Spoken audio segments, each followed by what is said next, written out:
Tourism leaders across Africa conclude meeting. This will be accomplished through redefining the roadmap of the United Nations World Tourism Organization, UNWTO, Agenda for Africa 2030. The 65th meeting of the UNWTO Regional Commission for Africa brought together around 25 ministers for tourism and high-ranking representatives from 35 countries as well as leaders from the private sector. Taking place in Tanzania just days after UNWTO celebrated World Tourism Day, the Commission meeting embraced that day's theme of rethinking tourism, with a focus on innovation, branding, jobs creation and protection, education and partnerships. Welcoming delegates at the meeting that was held in the East African tourist capital of Arusha in northern Tanzania, the UNWTO Secretary-General Mr. Zurab Palalakashvili provided the members of the Regional Commission for Africa with updates and accomplishments in the year after the last Commission meeting.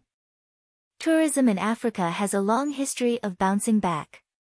And it has shown its resilience again. Many destinations are reporting strong tourist arrival numbers, Palalakashvili said. But we must look beyond just the numbers and rethink how tourism works so that our sector can deliver on its unique potential to transform lives, drive sustainable growth and provide opportunity everywhere in Africa, he told the delegates. Mr. Palalakashvili told the meeting participants that Africa is lacking free and conducive trade among nations, similarly reliable air transport to connect countries for quick access to tourists visiting this continent. African countries also lacked conducive and viable investments in tourism to tap the rich tourist attractions available in the continent, he said. The Regional Commission of Africa meeting was held as tourism's recovery gets underway across the African continent.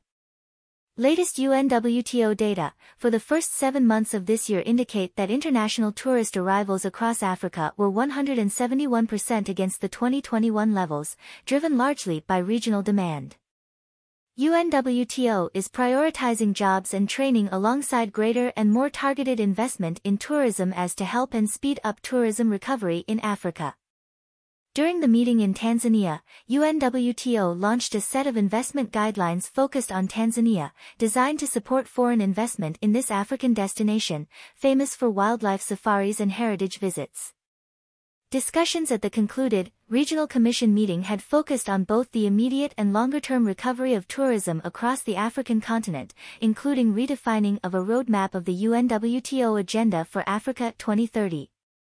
Key topics highlighted by the high-level participants included accelerating tourism for inclusive growth, advancing the sustainability of the sector and the role of public-private partnerships in achieving both of these goals. Alongside this, the heightened relevance of air connectivity, including low-cost air travel within Africa, as well as the pressing need to support small businesses, SMEs, in gaining the digital tools and knowledge they need to compete, was also discussed. Concluding the meeting, members voted to hold the forthcoming session of the UNWTO Commission for Africa in Mauritius. Mauritius Deputy Prime Minister Louis Abigado was among the high-ranking officials who attended the meeting and later visited Ngorongoro Conservation Area together with other delegates of the meeting. Executive Chairman of African Tourism Board, ATB, Mr. Cuthbert Nkyub participated the UNWTO Regional Commission for Africa meeting. More news about Tanzania.